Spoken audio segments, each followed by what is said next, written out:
Greetings, members one and all of the Salivation Nation. For many of us, this is how we would like to see our dollar, balanced by gold and silver. Yes, indeed. But somehow, I don't think the so-called Inflation Reduction Act will do the job. Let's explore.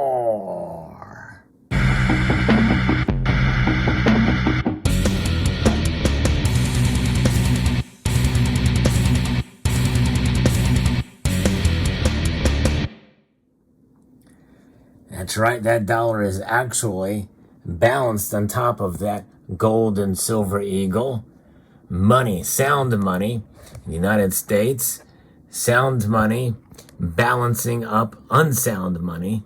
Yes, indeed, but both money nonetheless.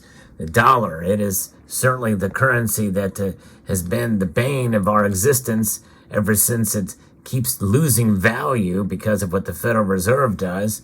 But we use it for our transactions daily, and we get paid in it. But those dollars are worth a lot less now than they were a year ago, to the tune of almost 10%. But nonetheless, the dollar is teetering, and sooner or later it's going to fall in one form or another, and I believe be transformed into a central bank digital currency. But in the end, what doesn't transform is gold and silver. It maintains its value and the strength of its conviction as being a store of value for thousands of years. And we're going to talk about gold and silver and how they compare to this so-called Inflation Reduction Act that will become law probably within days of watching this video.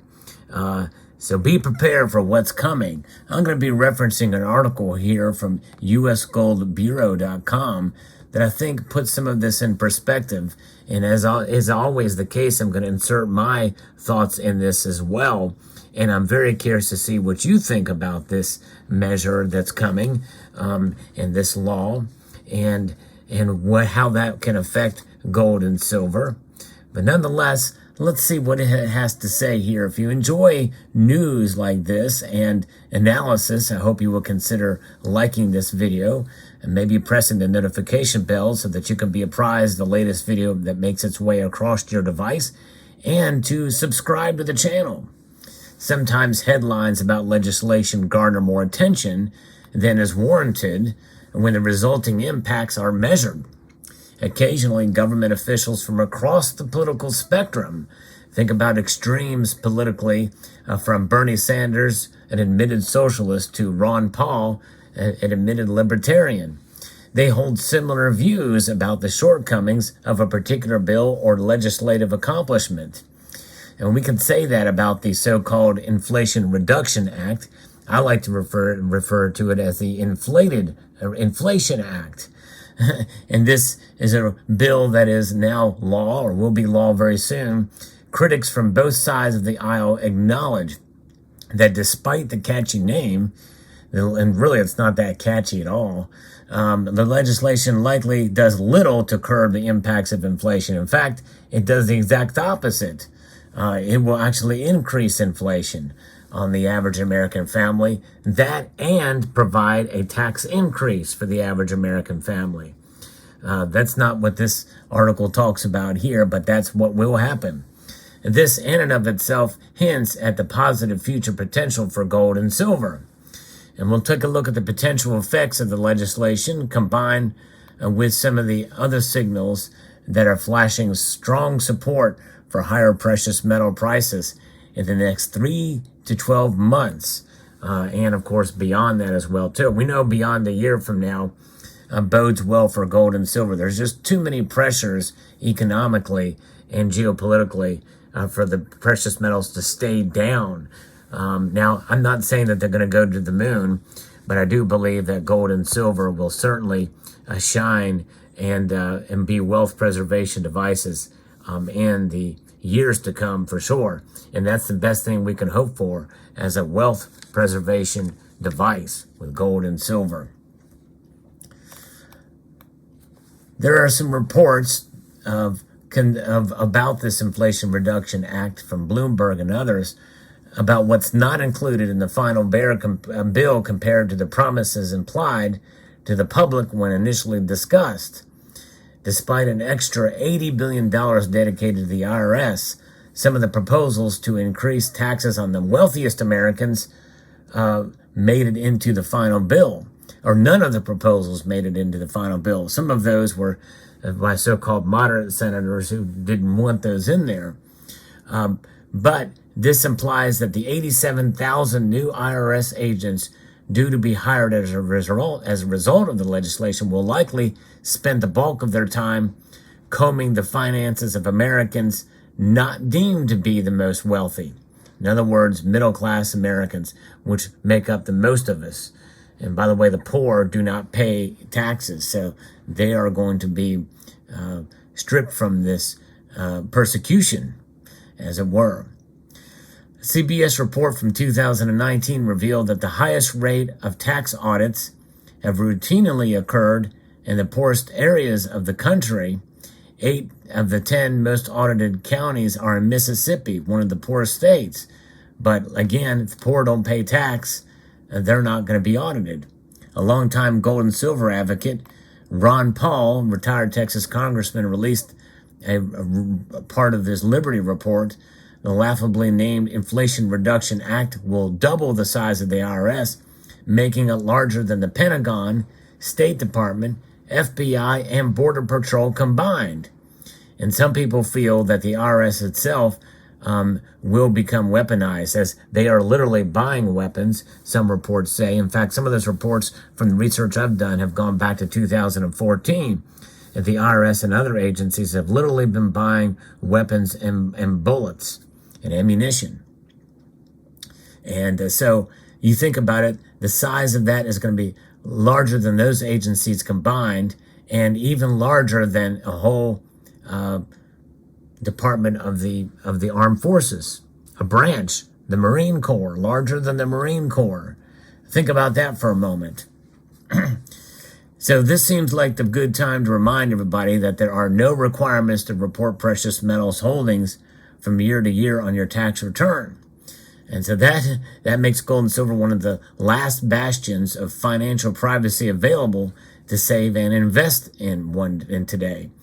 And one notable exception would be gold and silver held inside an IRA, as all IRAs have similar annual reporting requirements. But whether in an IRA or outside an IRA, gold and silver appear set to outperform.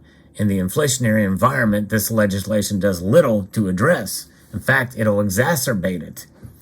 A recent report from the World Gold Council reveals that as of August 4th, gold coin sales in the United States are expected to total nearly 2 million ounces for 2022. That would be the highest amount of gold demand in sales from the U.S. government mint since 1999, indicating a strong appetite for sound money among the American public.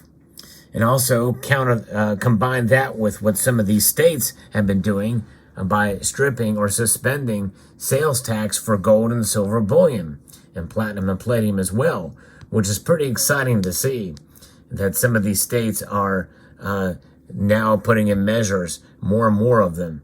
It is becoming much more commonplace to see these states suspend or do away with taxation on gold and silver. Pretty encouraging. Very nice to hear and know. So given that we're experiencing the highest inflation rates in 40 years, it makes sense why Americans are more interested in gold and silver.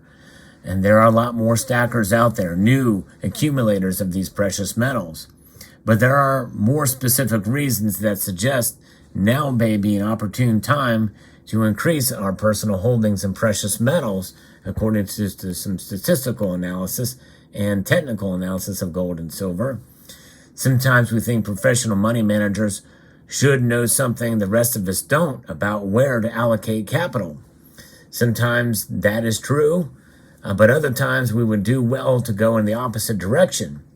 Often they can be wrong over half the time, leaving an unhappy trail in the wake of their recommendations.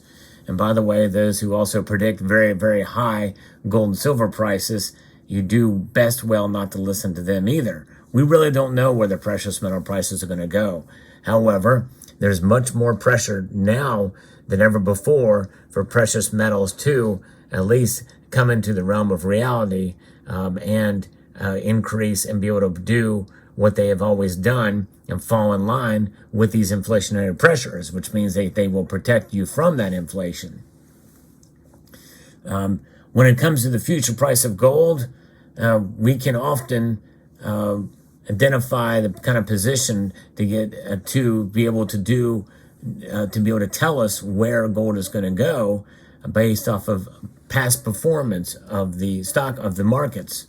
Since 2006, there have been only 5 times when money managers were net short on gold futures contracts. That means that they were positioned to make money if gold went down in price. They were wrong most every time.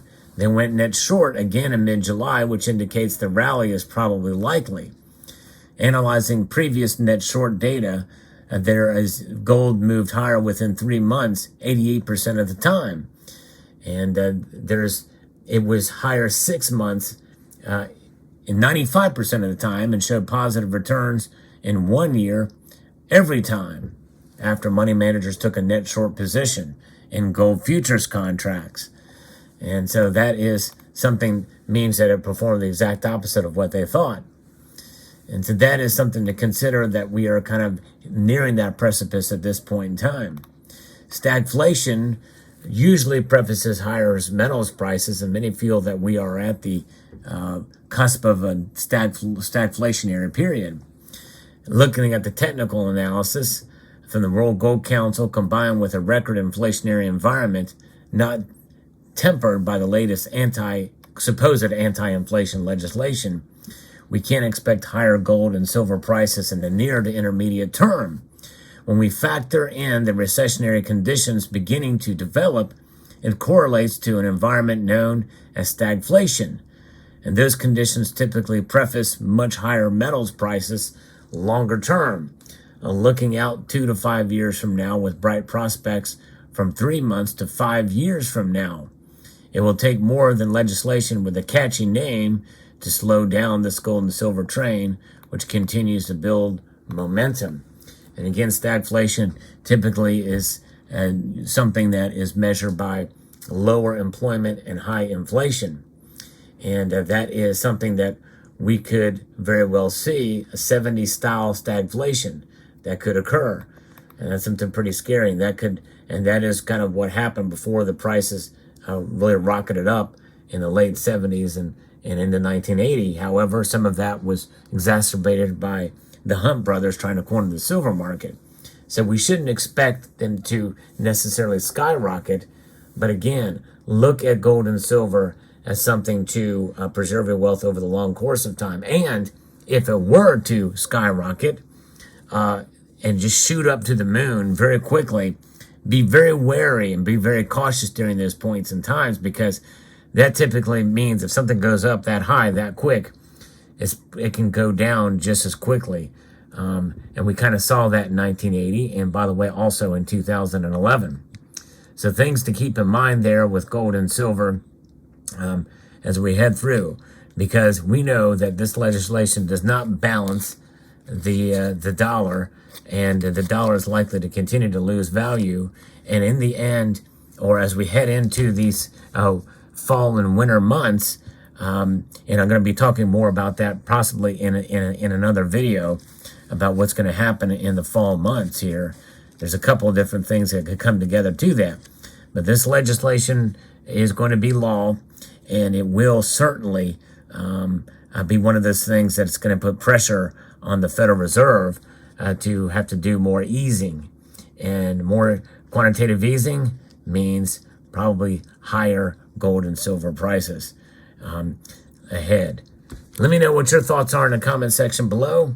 I'd like to extend a multitude of gratitude to you all for taking the time to watch, and to encourage you to please rate, share, comment, and subscribe.